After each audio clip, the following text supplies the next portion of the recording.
Hi, everyone, and welcome to this workshop.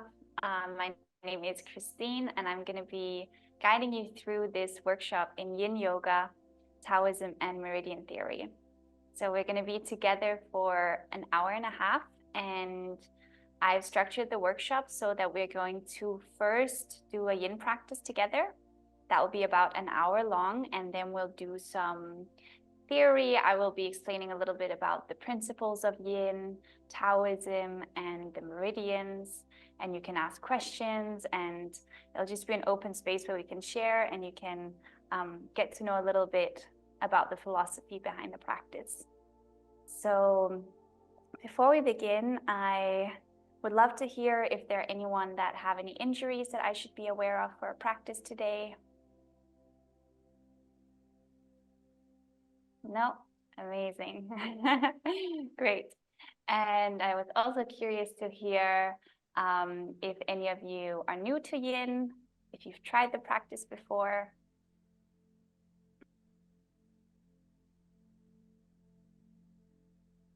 I don't know if you're all muted, but you can totally speak.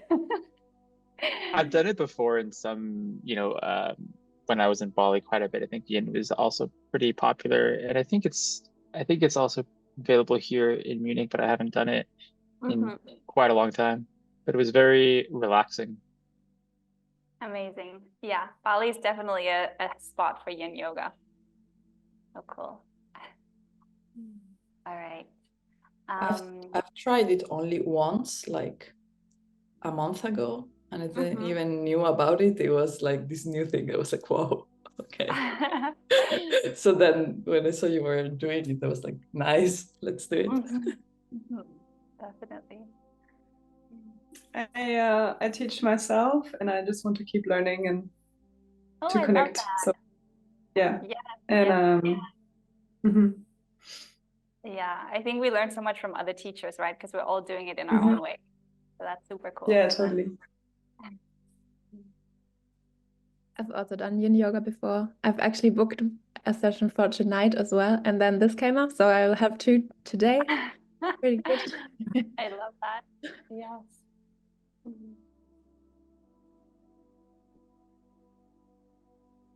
All right. Yes, what else? For the practice, we need to use a lot of props, or it's very encouraged to use props. So if you have bolster, blocks, maybe a sofa pillow that you can take off your sofa, that can also work great if you don't have bolster. And blankets, and just make sure that you're nice and warm, because we're not going to be heating up the muscles. So it's really important that you're not cold throughout the practice. So yeah, I'm just going to give everyone a few minutes to get their props close to them, and you can also take a sip of water. And then I just feel like we should start the practice, and afterwards we'll go through a little bit of theory. All right. I'm going to come back onto my mat, and you can all get situated on your own mats in a comfortable position, in a meditative posture of your choice.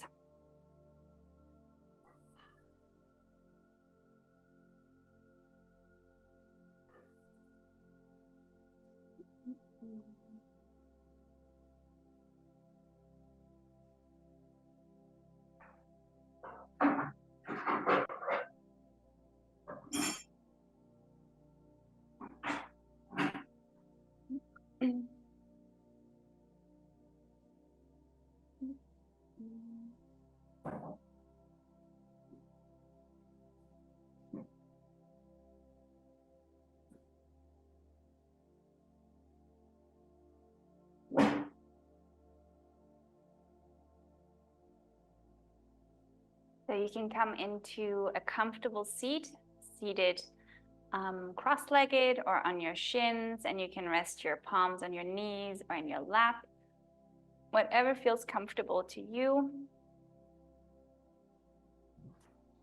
And just making sure that our spine is straight and that our shoulders are relaxed and away from the ears. Now let's just give everyone a couple more seconds to meet us on the mat.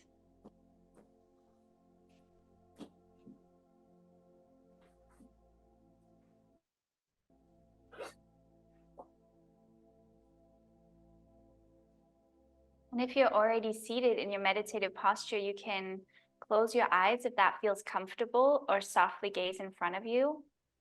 And just start to bring your awareness inwards. Breathing deeply in and out through the nose and all the way into your belly each time.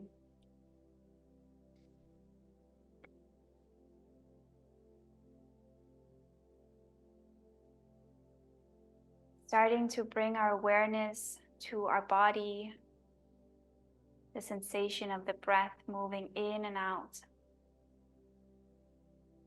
and noticing our inner landscape, noticing the nature of the mind today, the nature of the body, the emotions. Try and see if you can observe the different sensations that are present without judging, without trying to change them. Just noticing, being fully aware.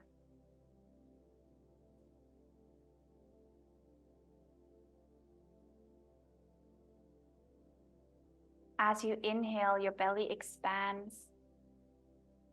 And as you exhale, it softens towards your spine.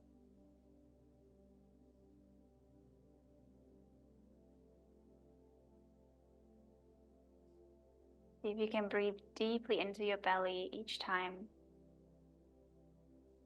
And I invite you to carry this breath with you into our practice today. Our breath is our anchor into the present moment.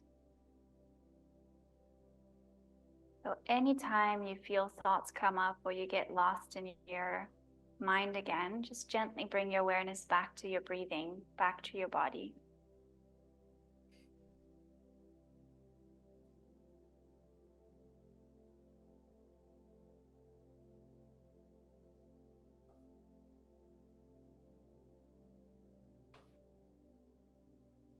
I also invite you to take a moment to set an intention for your practice today, for our workshop. Maybe there's an emotion you want to cultivate, a state of being.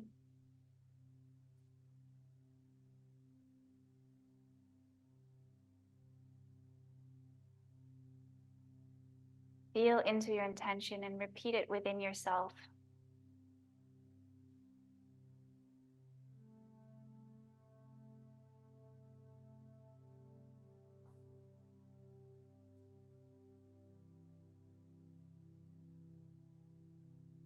We are going to slowly come into our first posture of our practice today. And I invite you to keep your eyes closed if that feels comfortable to you.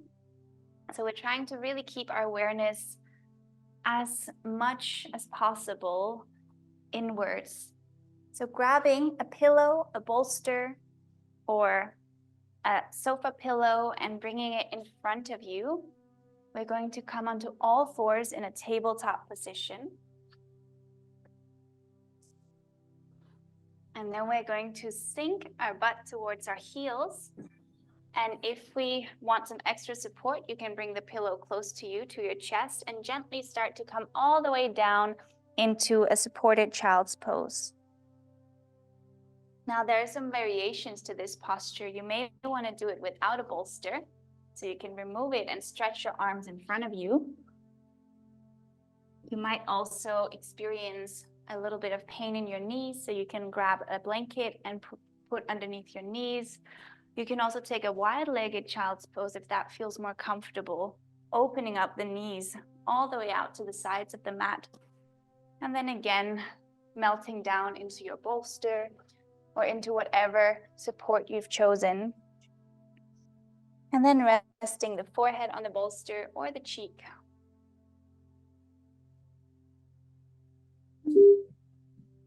So finding whatever variation works for you.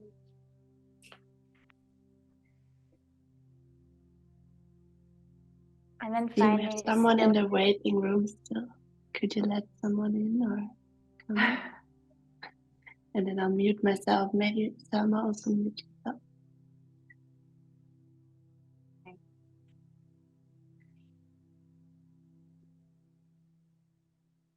So we meet in our child's pose. And in this posture, we are gently stretching our entire spine. We're also compressing the stomach, the chest, and we're activating the organs of digestion. And it's also a posture that is soothing psychologically. It's a great posture to use if we're feeling overwhelmed or scattered or anxious. It's really a posture that brings us back into connection with the earth and is grounding in nature. So see if you can fully melt into the surface beneath you, closing your eyes if that feels comfortable, and growing heavy, releasing any tension in your jaw, in your face, in your neck, in your hips. In today's practice, we are going to connect to the elements of earth and water. We're going to work on grounding and soothing the nervous system. And really come home to our self, to our body.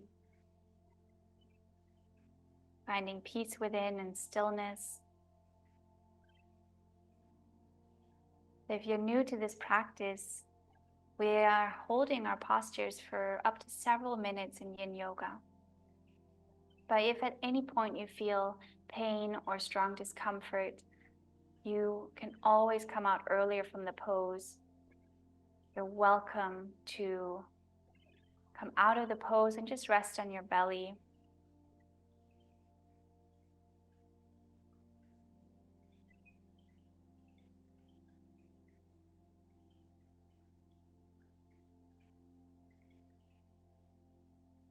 But in our child's pose, we're also activating these energetic pathways that run through the body called meridians.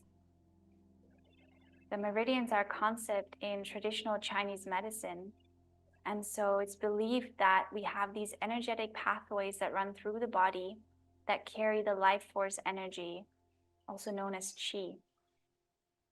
When that gets stuck, we might feel unwell, we might start to develop illnesses in the body.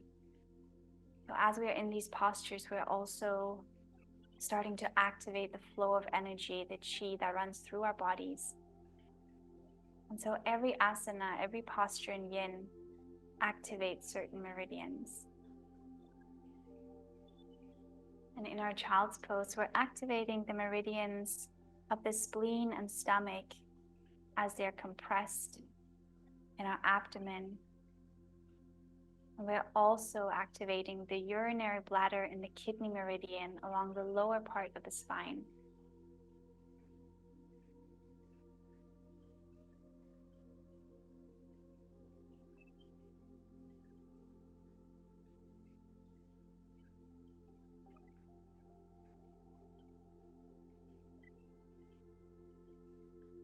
We have a few more breaths left in this posture, so see if you can really melt into the surface, connecting to your breathing, growing heavy,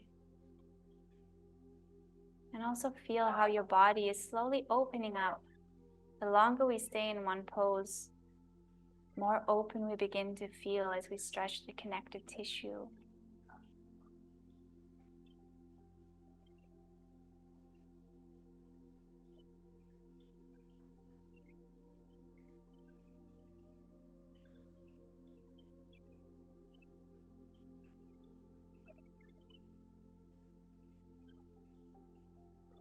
On your next inhale, slowly come up into a tabletop position once more. In your own pace, and then come all the way down onto your belly. We are going to bend our lower arms, our underarms, and stretch our legs out behind us, coming into what we call a Sphinx pose. In this posture, there are a few variations you may want to do. If you have a sensitive neck, you might want to bring a bolster in front of you so you can rest the forehead on the block. You can also grab your bolster and bring it under your chest to support you in the posture. You may also want a deeper stretch. In this case, you can come all the way onto your hands. So this deepens the stretch, the compression of the lower spine. So you can play around with the different variations. You may also want to stay on your lower arms, and then towards the end of our hold, you might want to come up on your hands when your spine is more open. So notice what feels good. Notice what your body is asking for today. And then find stillness in the posture. So in Yin Yoga, we hold our poses for several minutes to access and target the connective tissue of the body called the fascia. And this tissue really benefits from this consistent pressure. And you may find that throughout our holds, your body starts to open up and you can enter deeper into the posture. But please know that we never force our bodies in Yin Yoga. We're never going past our limits. So stay in the variation that is honoring your body.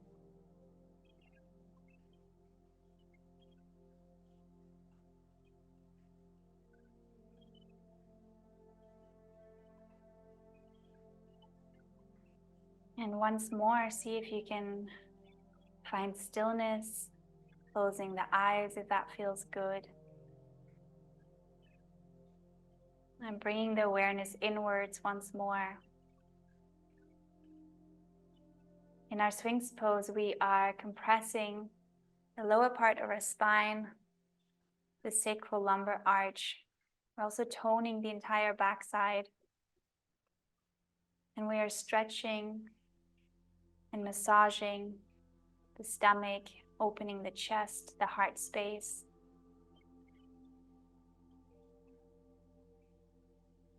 And again, in this posture, we're activating the meridians, the energy pathways in the lower spine that are connected to our urinary bladder and to our kidney.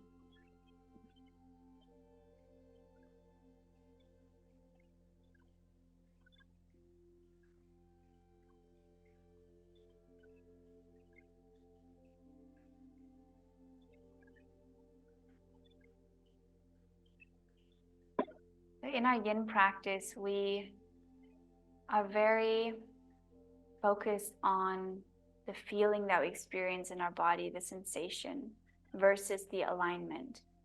So in a lot of other yoga styles, there is a strong focus on how it looks versus how it feels. So in Yin Yoga, you are never going to be told to fit into a certain posture, to push your body to look a certain way. It's really about honoring your own wisdom, honoring your own intuition, because you know your body best and you know what's right for it.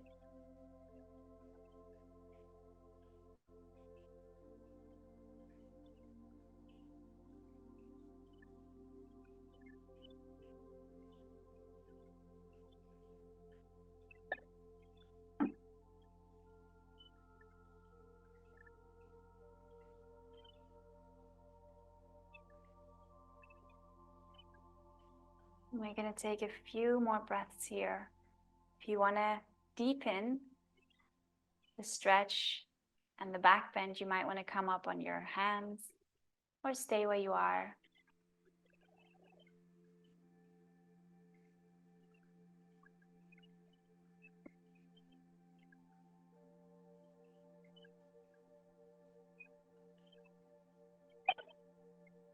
On your next inhale, gently stretch yourself up and then come all the way down onto your belly once more.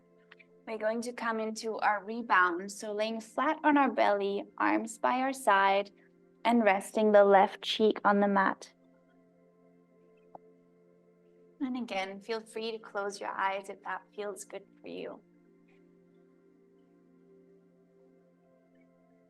So in our yin practice, we do a rebound or counter pose after each long hold. And these counter poses are really made to help neutralize the body and also to help us notice the subtle shifts, the sensations after each posture. So take a moment to observe what's happening in your body. You might feel areas with more warmth, more expansion, more openness.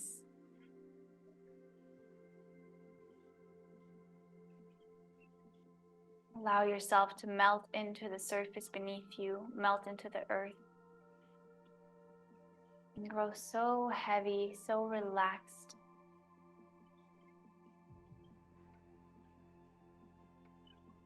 Fully relaxed in your entire body.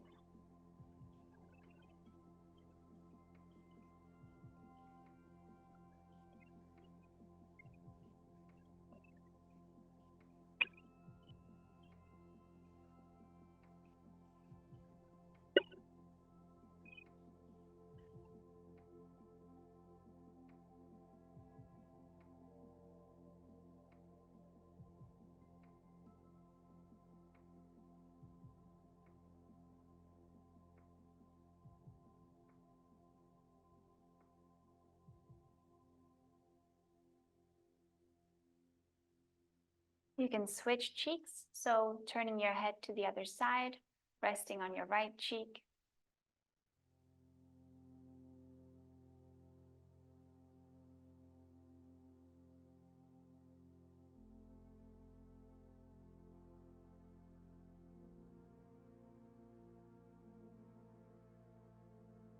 If you feel yourself get caught up in your thoughts again, see if you can return to that deep breath in and out through the nose and all the way into your belly.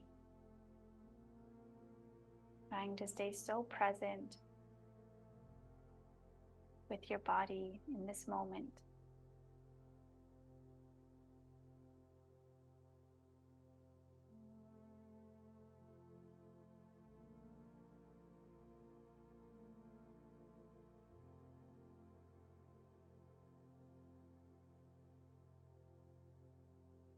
In your own time, slowly start to make your way back up. We're going to come into a seated position once more. This time bringing our legs out in front of us in a straight line. And if you happen to have a bolster, you can bring it on top of your knees or a pillow, whatever is available to you. And from here, we're going to start to lean forward, coming into a seated forward fold or a caterpillar. So you may want to place your forehead on the bolster. You might also want to add an extra block to support yourself. If you have sensitive knees and tight hamstrings, you might want to place a little blanket underneath your knees to support you. And you can also always prop yourself up on a cushion to elevate your hips. That can also feel good if you have tight hamstrings. And then once you've found your variation, found your edge, then you can come to stillness and simply allow yourself to melt into the support in front of you. And feel this really yummy stretch along the spine, the backs of the legs. In our caterpillar, we are stretching the entire spine as well as the hamstrings. And we're also massaging the organs of the stomach, the heart.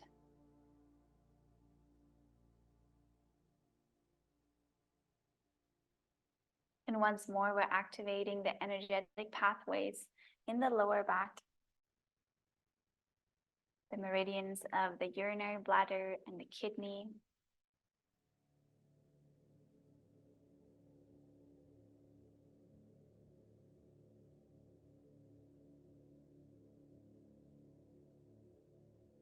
In this posture, we're really invited to surrender fully, to let go,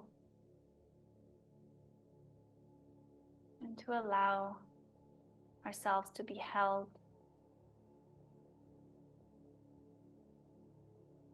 It's another posture that is very soothing for the nervous system, and that can really support us when we're feeling ungrounded or scattered or anxious. So in today's sequence, we're really connecting to this feeling of groundedness, being centered in our own body, in connection to the earth.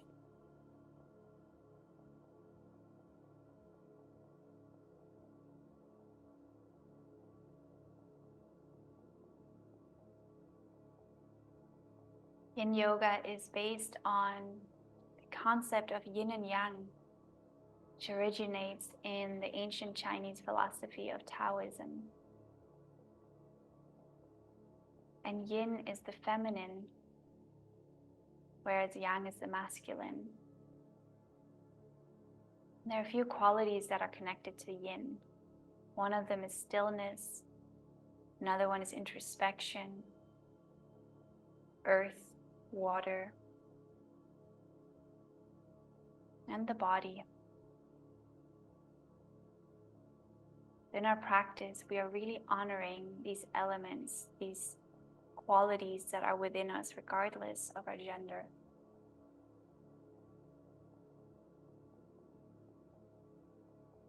We're also honoring this deep presence and beingness that is connected to yin. So see if you can fully be in this moment without trying to do, without trying to force or suppress anything or change your thoughts or push your body, just simply allowing yourself to be. Whatever thoughts come up, just let them float past your inner screen. Wherever you are in your body today, accept where you are.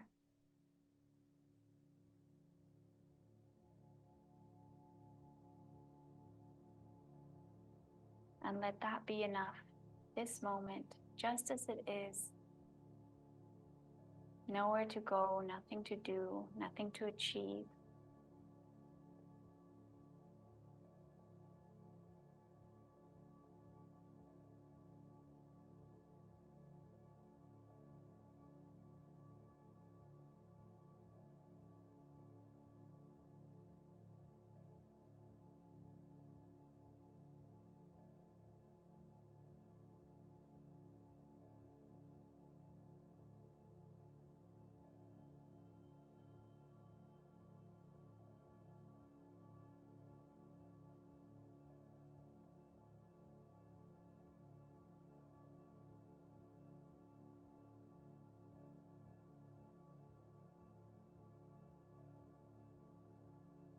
On your next inhale, slowly start to make your way up from your forward fold. Come up at your own time and remove whatever support you have in front of you. And then slowly start to make your way all the way down on your back in a little mini Shavasana. Stretching your legs out and placing your arms by your side, palms facing towards the ceiling.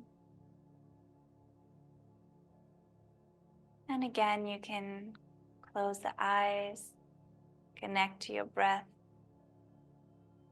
and allow yourself to grow heavy, sinking into the surface, becoming one with the earth beneath you, feeling held and supported and safe. And I invite you to notice the subtle shifts in your body. Where might you be feeling warmth, openness? Are there any areas where you still feel tension?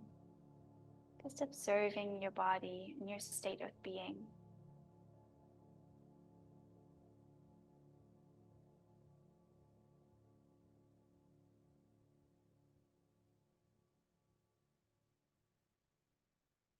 Allow your breath to travel all the way down through your chest and into your belly. Filling your body with fresh oxygen, with nutrients.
We're going to slowly start to make our way up once more, coming into a seated position. And then we're going to open our knees up wide and lifting ourselves up into a seated squat, a malasana. So there are a couple of variations you can do here. You can place a blanket underneath your heels if they're not touching the mat. You can also place a block underneath your pelvis. This can feel really good to be supported. And you can place your palms folded in front of your chest, gently pressing on your knees to open up further. You can also bring your hands in front of you and do a forward fold. Whatever feels right here, just making sure that your knees and your feet are pointing in the same direction.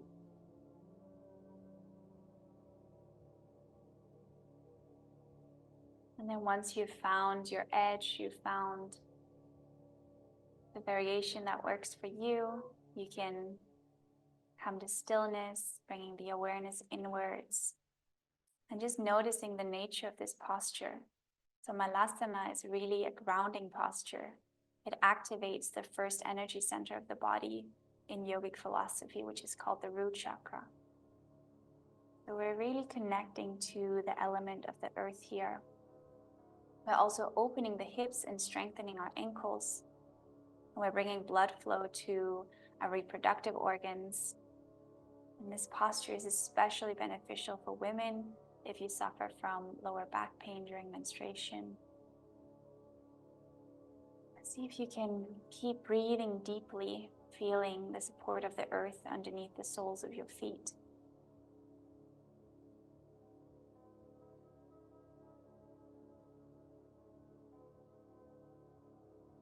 And if any thoughts come up, just watch them, observe them, without getting too attached to them.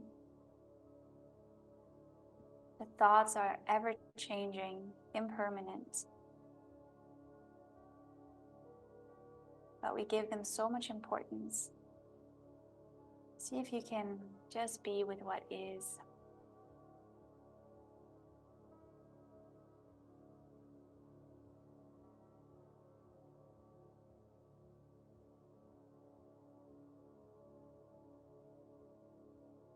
If at any point you need to come out of the pose, know that you're always welcome to. You're never, ever told to hold a pose if something doesn't feel right in your body. You can always come out. You can always change up the posture if you need to.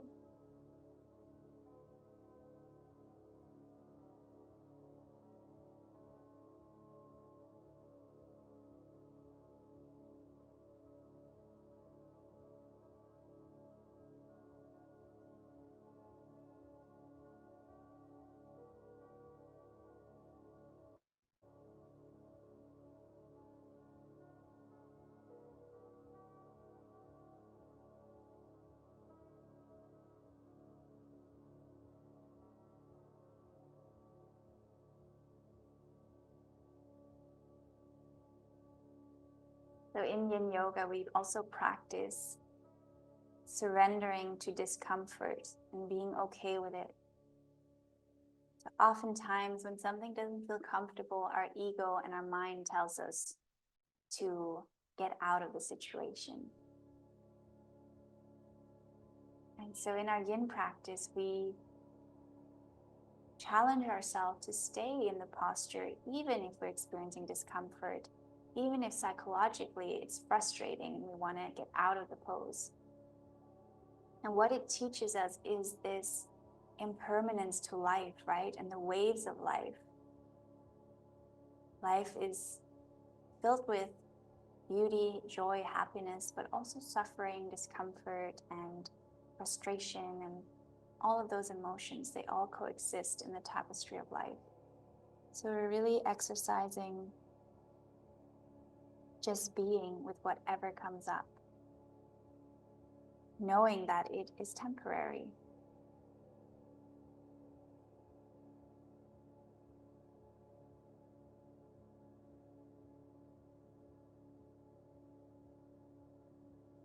Taking a few more breaths here.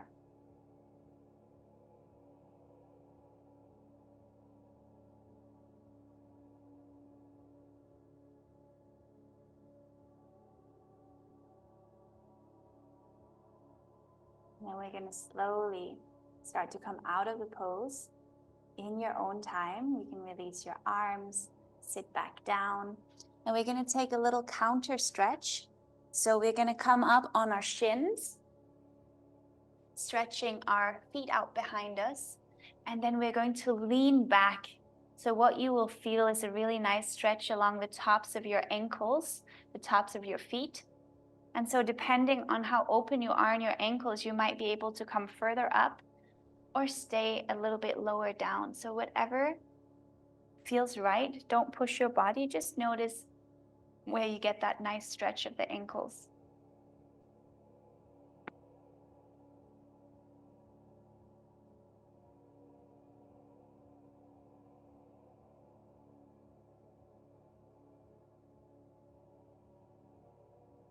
And again, breathing deeply here, you can send your breath out into your legs, your feet, your ankles.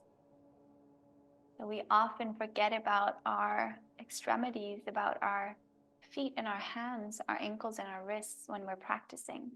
But this is a really nice stretch to help stimulate that area and bring blood flow to the ankles and the feet.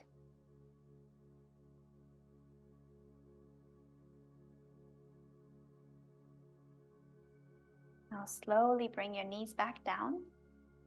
And we are going to once more take our rebound. So coming all the way down onto our back in our Shavasana or mini Shavasana.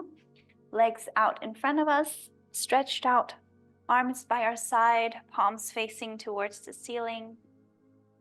And closing our eyes here.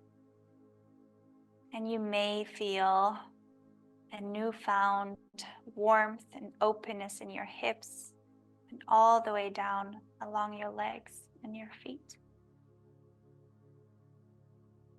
Feeling this blood circulation and this activation of chi, of life force energy flowing through the lower parts of your body.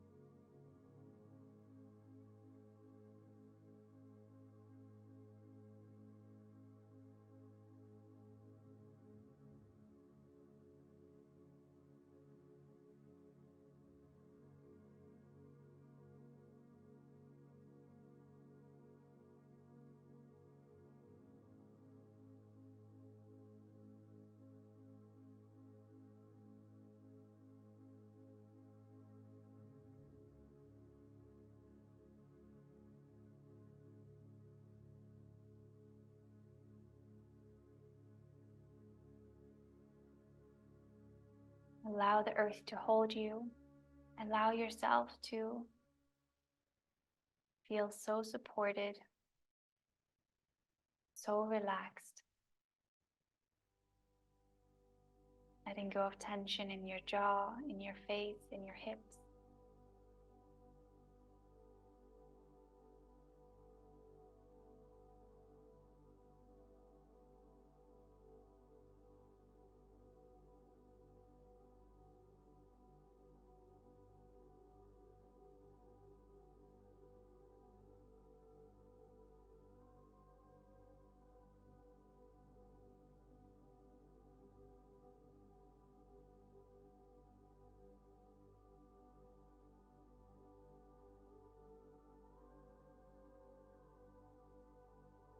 Remaining on our backs, we are going to bend our knees and bring the soles of the feet and the heels close to our thighs. Arms are by your side still, and if you have a block, you might want to bring it close to you so you can grab it. You can also bring a pillow close to you or a bolster. And for a moment, just feel the soles of your feet and your 10 toes deeply and firmly rooted into the earth beneath you. And then on your next inhale, we're slowly going to start peeling the lower back, the middle back, and the upper back up off the mat. Then grabbing our block and placing it on our sacrum, the lowest part of the spine, to support us. So you may want to play around with the height of the block. If you want a really deep opening, you can come up on the highest setting of the block. Or if you want a bit of a milder sensation, you can place the block in the medium setting or the lowest setting. Once you've found a comfortable height for your block or your bolster, you may want to extend your legs. This also deepens the posture. And you're also welcome to stretch your arms overhead. You can also bend your elbows, grabbing onto opposite elbows. So whatever feels right here, you can play around for a moment and ask your body what it's needing, what it wants to explore in this posture.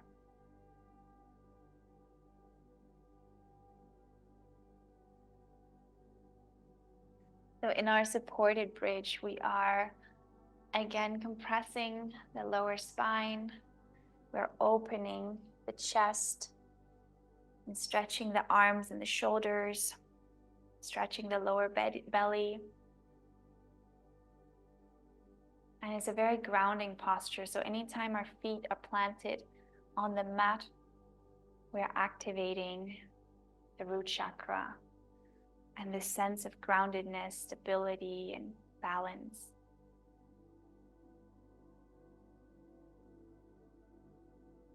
In this posture, we're also activating the energy pathways in the body, specifically the kidney and the bladder meridian in the lower spine, as well as the spleen and stomach meridian in the lower belly. And if our arms are stretched up overhead, we're activating the heart and the lung meridian.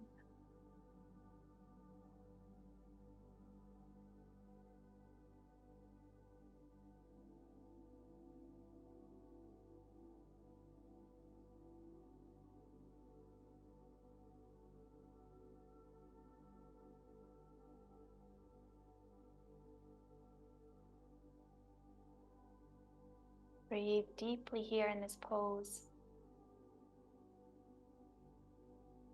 If you get caught up in your thoughts, you can simply let them go with your exhale.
What does it mean to be grounded for you?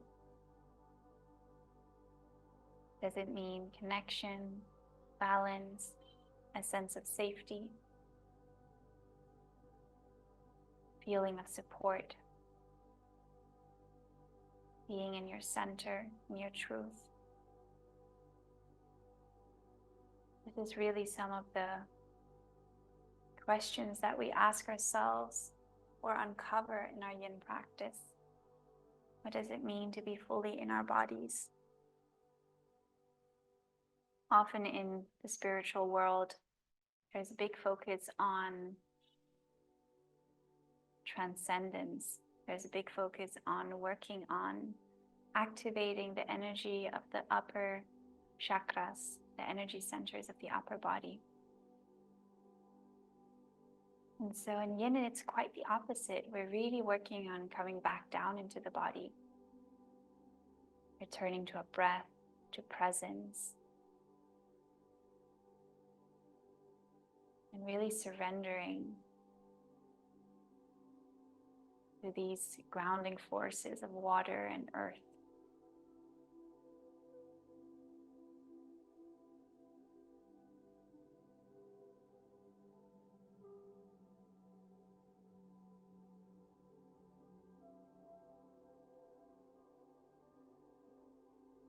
Taking a few more breaths here in our supported bridge.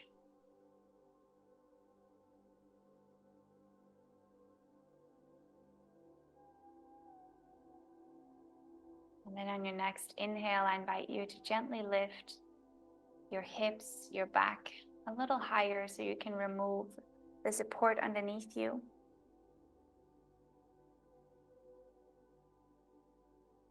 And then bring your knees into your chest.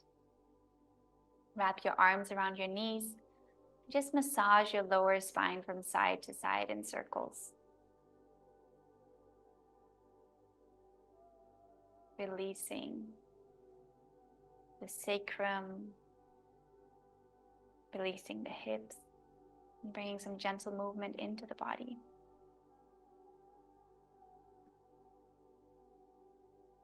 From here, we're going to extend our left leg, so keep the right knee bent into your chest, but extending the left leg.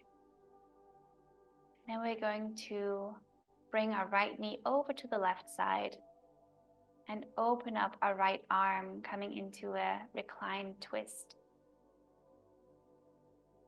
And here you may want to grab a block and place under your bent knee if you need some extra support. You can also always place a pillow or a blanket underneath your foot. And I invite you to keep both your shoulder blades on the mat.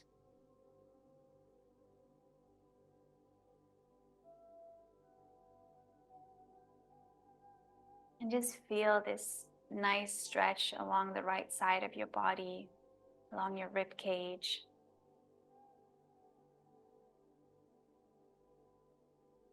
So the twist is such a great way to neutralize the spine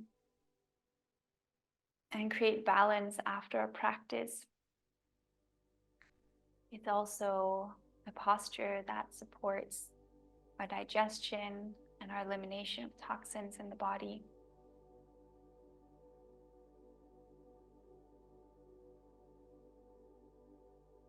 And here we're once more stimulating the kidney and the bladder meridians in the lower spine, as well as the gallbladder meridian in the rib cage.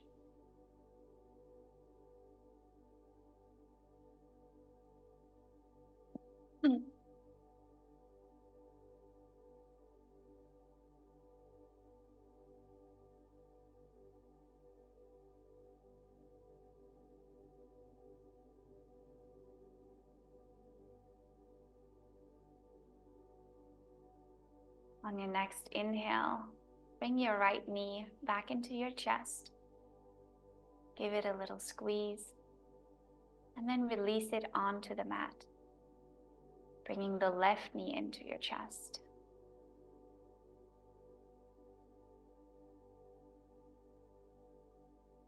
And once more, we're going to bring the left knee over to the right side, opening up the left arm, And again, you're welcome to support the bent knee with a pillow or a bolster. And feel this nice stretch along the left side of the body.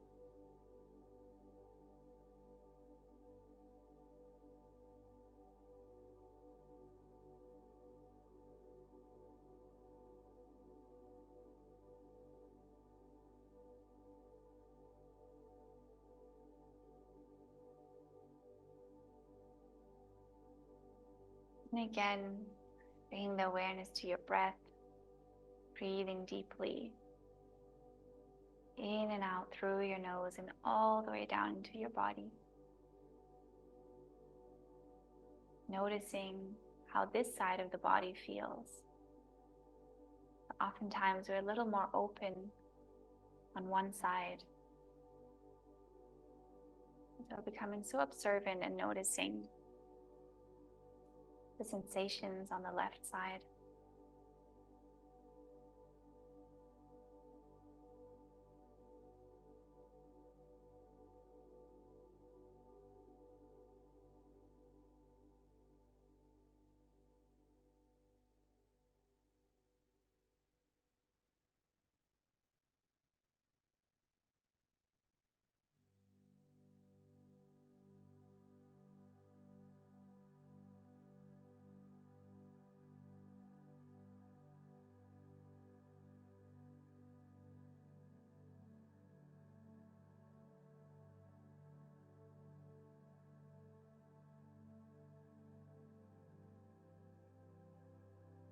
Gently bring your left knee back to center. Give it a little squeeze. And then release it back down onto your mat. And we're going to set up for our final posture, Shavasana. So get really comfy. You might want to bring a pillow under your knees, a blanket over you. Put on some socks if you're a little bit cold. Whatever you need to do to get so comfortable.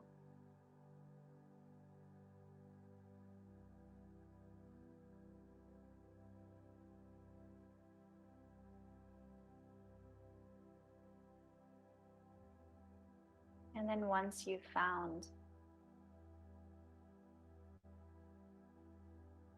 comfortable position, legs stretched out, arms by your side, and you feel warm and supported, you can close your eyes if that feels comfortable. And then start to fully relax your body, growing so heavy, melting into the surface, relaxing your entire body.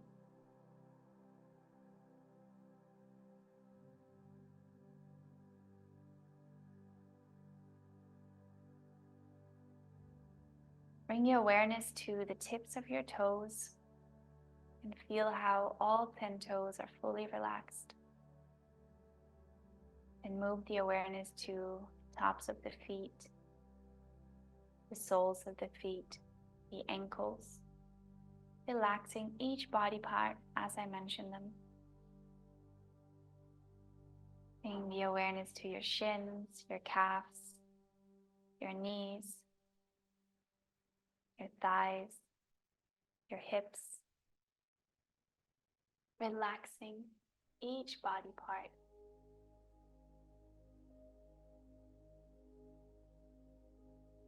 Moving your awareness up to your pelvis, your abdomen, your lower back, your stomach, your chest,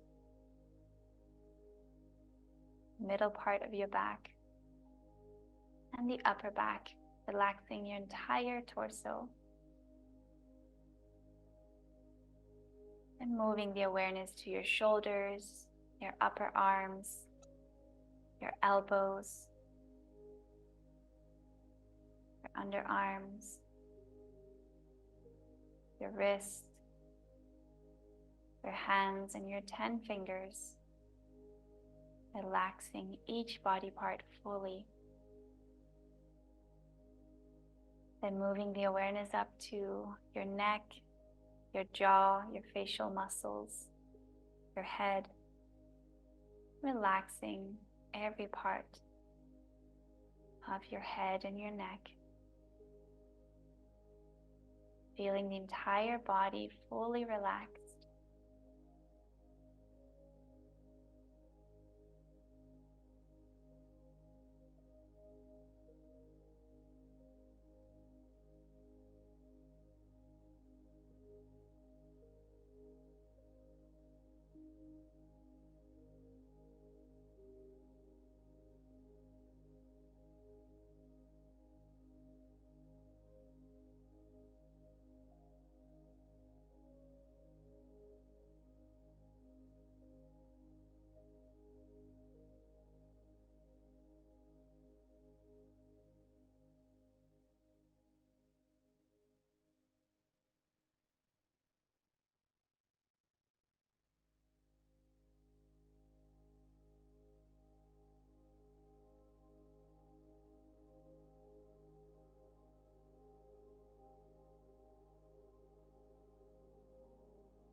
Slowly start to bring your awareness back to your body, back to the sensation of the mat beneath you, the sounds around you, the room that you're in. Maybe you can visualize the space in front of your inner eye. And then slowly start to bring a little bit of movement into your fingers, into your toes. Maybe taking some circles with your wrists and your ankles.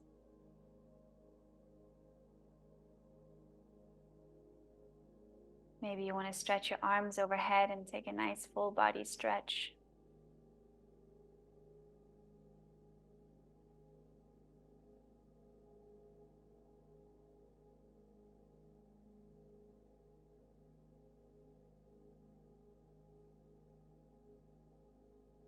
And slowly in your own time, come onto your side, bringing your knees into your chest, coming into a fetal position.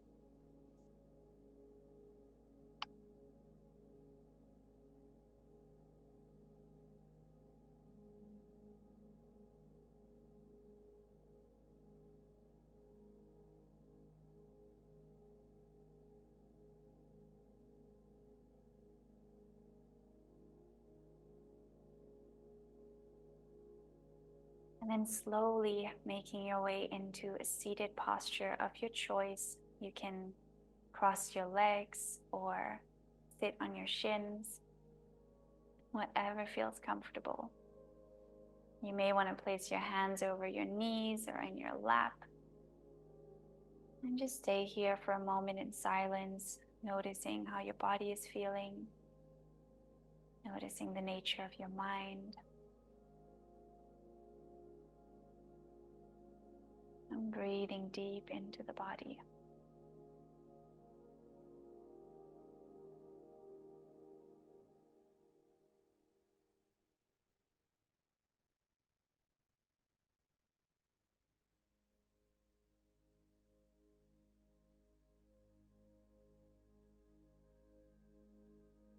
You may want to return to the intention that you set at the beginning of our practice. Repeating it within yourself, and then carrying it with you out into the rest of your day.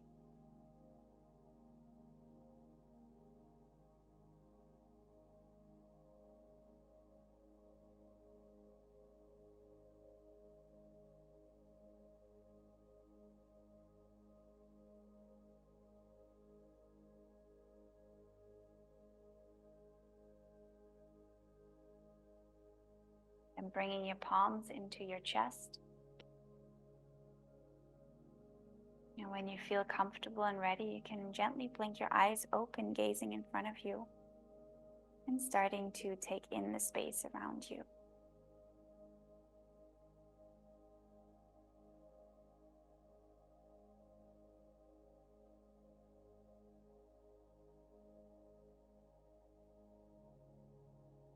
Thank you all so much.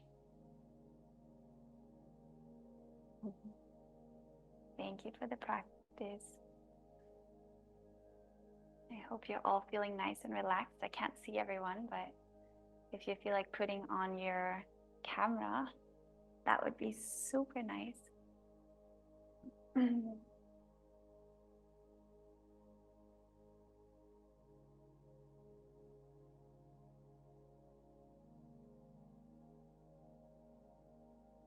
Okay, the rest might be sleeping. That tends to happen in yin. All right, so I think you're all muted. If you feel like unmuting yourself, please feel free to do so.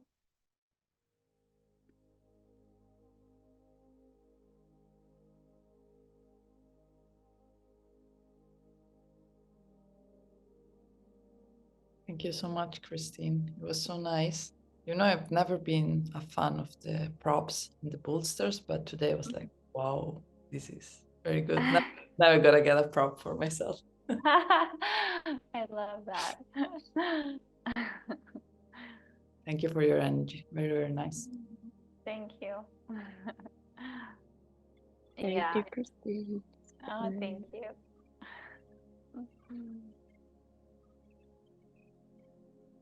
Yeah, in the world of yin, people are really in love with using insane amounts of props. Like in the proper yin studios, they have sandbags, they have belts, they have everything. And so you're like with 6 different props. But yeah, I am starting to really love playing around with them and using them to get deeper into the pose. So I'd love to see the rest of the people, but nevertheless, we will start a little theory part. So I want to talk to you a little bit about what yin yoga is. So now you've had the practical experience, and I know some of you have also done yin many times. One of you is already teaching it. but we can always gain new insight from hearing it from someone else. So Yin yoga is a slow and meditative style of yoga where we hold the poses for up to several minutes to work into the connective tissue of the body, which we call the fascia. So this connective tissue surrounds our ligaments, our bones, our joints.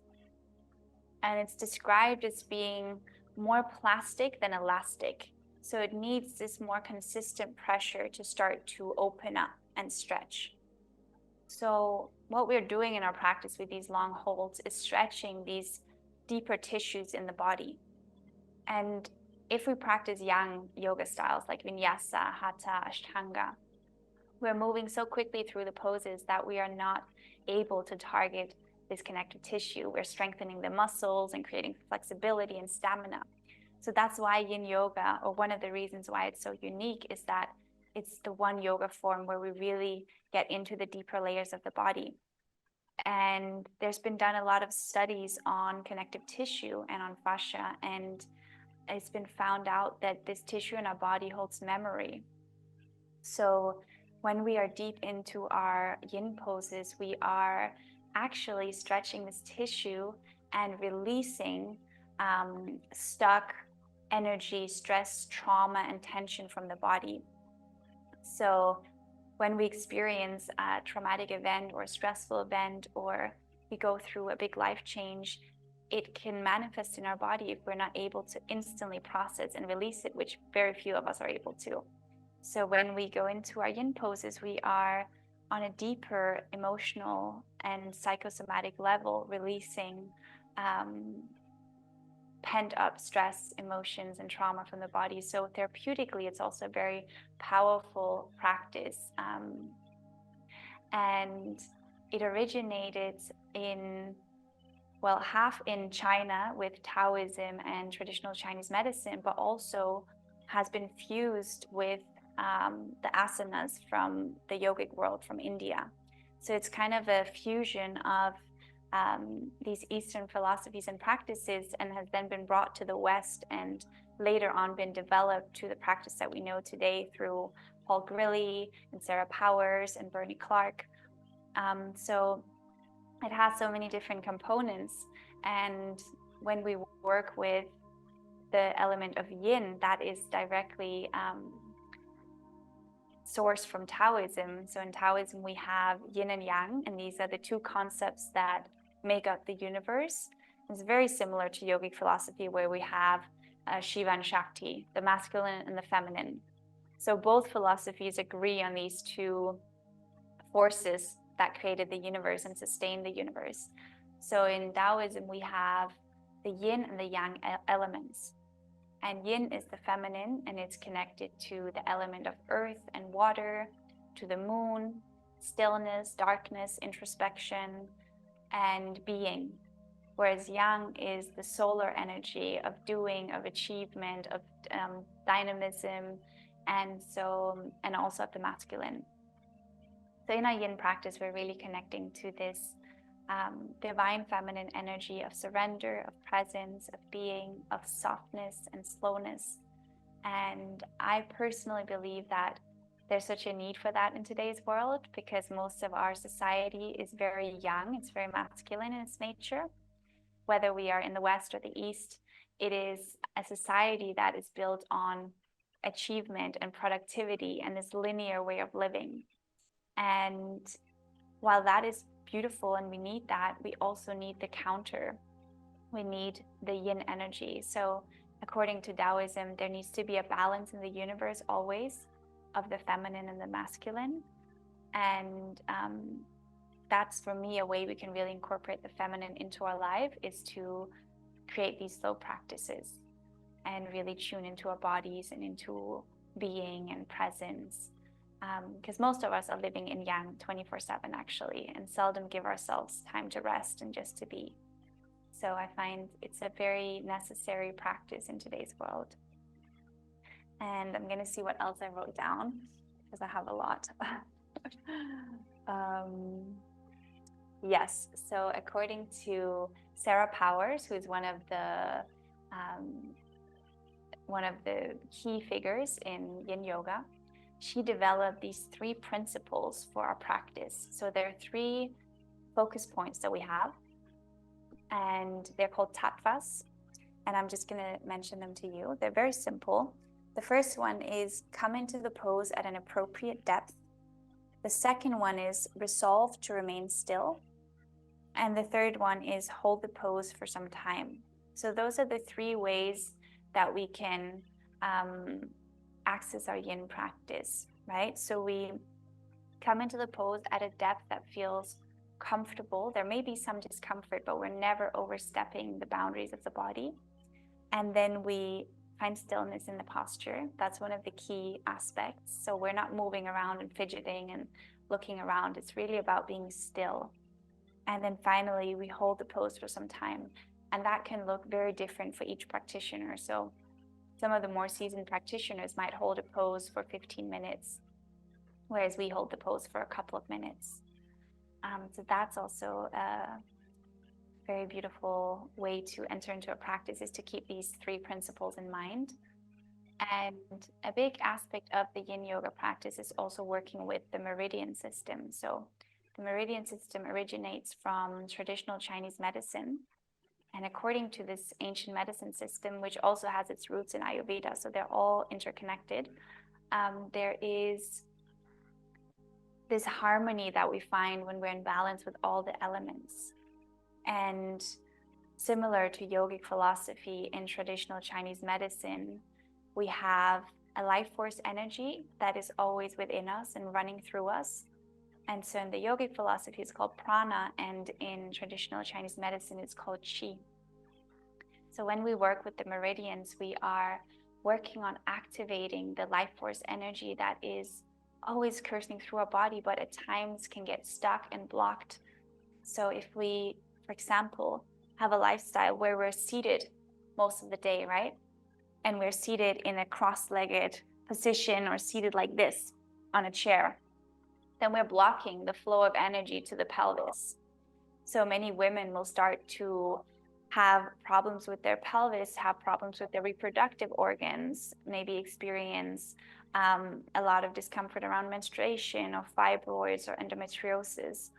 And that is, according to traditional Chinese medicine, a sign of these energy pathways being blocked. So over longer periods, it creates illness and disease in the body. That's just one example, but it could be anywhere in the body that it manifests. And so through the yin postures, as I was mentioning throughout our practice, we are activating these lines through each different asana and really improving the flow of energy to the different organs in the body. So we can also use the yin practice to work specifically with different places in our body. So we might be experiencing that our chest feels constricted, that we feel that our heart is blocked and there's walls around it and we don't feel open in our chest. So by doing these chest openers and by stretching our arms overhead, as soon as we stretch our arms up, then we activate the meridians of the heart in the arms. So there are many beautiful ways we can work with the practice to support ourselves. And I want to show you, let me see if I have more on this. Yes. I want to show you a little material that I created. So if we go to the material page of the workshop, I'm just going to share my screen because Kamala just taught me how to do it. And I hope it works. Let's see. Okay. Share screen. Desktop. I think it's yes. Okay. Beautiful. Can you guys see me or see my screen? Yes. Perfect. Okay, amazing. So I think this is sometimes when we talk about the meridians, it can seem so like difficult to imagine, which is why I want to show you this illustration, because when we talk about energy running through the body, it could really mean anything. But here we can see the 12 primary meridians. So these are the 12 meridians that we work with in our yin practice. And so you can always take a look at this after the workshop and go more in depth, but you can see here the different meridians and how through following these lines, that are colored. You can see where they run through the body. And some of them I was mentioning in our practice. So you can really see that our body is so interconnected. So when we are, you know, stretching our spine, we're activating our bladder and our kidney. And when we are lifting our arms, we're activating the energy of the heart. So it's a very beautiful aspect to yin yoga, I believe, because it really brings this holistic and integral part of our nature into the practice. So yeah, this is available to you. You can look at it after the workshop and go more in depth. And I also have some other material here. There's a PDF that I wanted to also let you know is available to you, where I mention, see if it opens here, where I mention some of the things I've also been saying here, but more in depth about also recommendations for your practice, when it's good to practice, what contraindications are, some more philosophy on Taoism. So yeah, you can take a look here. And whoops, I think I got out. There we go. And what else? Yeah, so there's some extra resources here. In the bottom, there's a little donation place if you all want to donate something for the workshop. So yeah, that's kind of it. I'm going to try and not share my screen now. How do I stop here?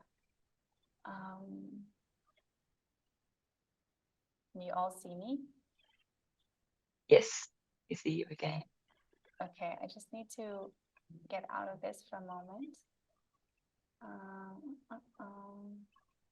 Okay, there we are. I'm just gonna make it big again. All right, I'm back. So if anyone has any questions, let me know. Any comments to how you experience the practice, anything you feel like sharing, I'm all ears. We have like 5 minutes left of the workshop, so yeah, whatever you feel like sharing.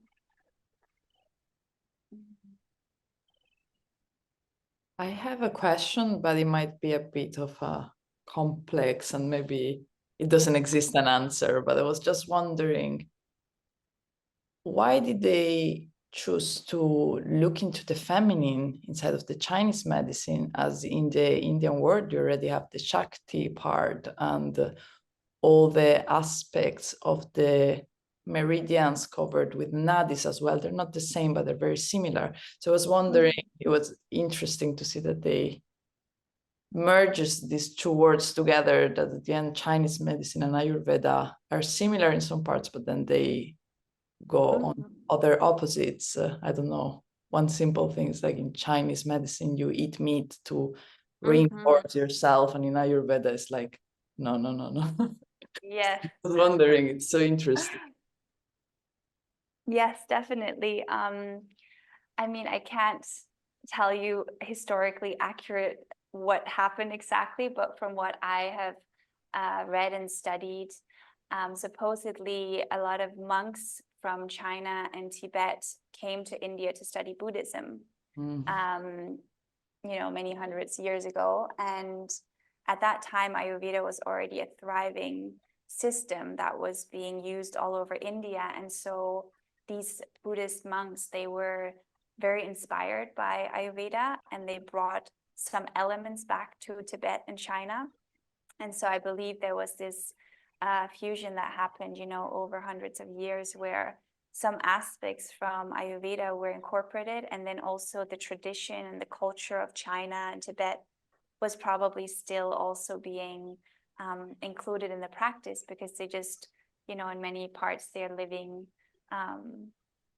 very much in this way of eating meat and all of these different practices that in India are not so accepted in certain parts. So I think that, yeah, there's been this inspiration from Ayurveda, and there are many research you can see where you can see all the similarities between the two forms of medicine and the two systems. So there are a lot of similarities. The whole way the energy system is described is also very similar to prana in the yogic philosophy. And when you dive deeper into Taoism, there's so many practices within that philosophy. There's also practices to cultivate sexual energy and vitality, and they're very similar to Kundalini in yoga. So it's all about bringing the energy up through the energy centers and up to the top, to the crown of your head. And they might call it something else, but in their essence, there's a lot of overlap. So yeah, I think they've just been very inspired by many of the ancient systems in India. Yeah. Okay, thank you. Very interesting.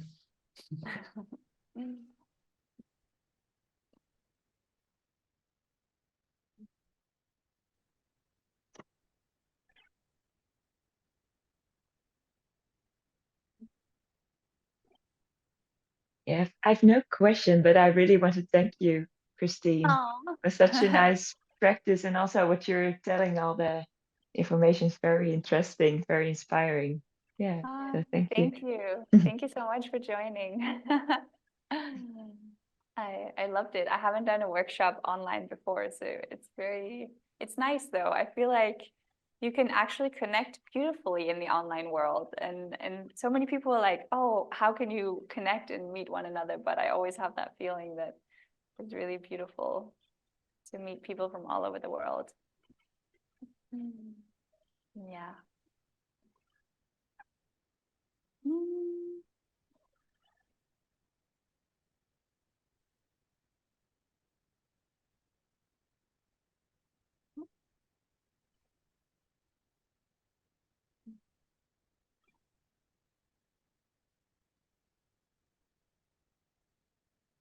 So if there are no more questions,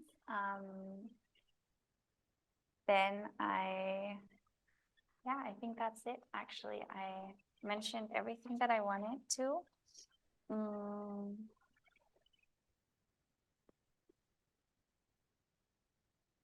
Yeah, I think that's it. And you can find more information in the little PDF that I shared. And yeah, you're also welcome to reach out if you have any questions later on. I also share a lot about yin and yoga in general on my Instagram, so you can always take a look there. And I also teach online immersions. So if you're traveling or you like to connect through the online realm, then I will be teaching some upcoming courses in yin yoga from my home here in India. So what do you think? Can you hear me? Yes. Okay, Perfectly. right. I just wanted to thank you first. It was super interesting and very inspiring, and I feel very curious to keep on studying as I do. And I was just wondering if you have like a couple of like favorite resources or books or whatever you recommend. I definitely do. I'm gonna go and get my book. If you guys can hang on 1 second, because it's such an amazing book and I really want to show you.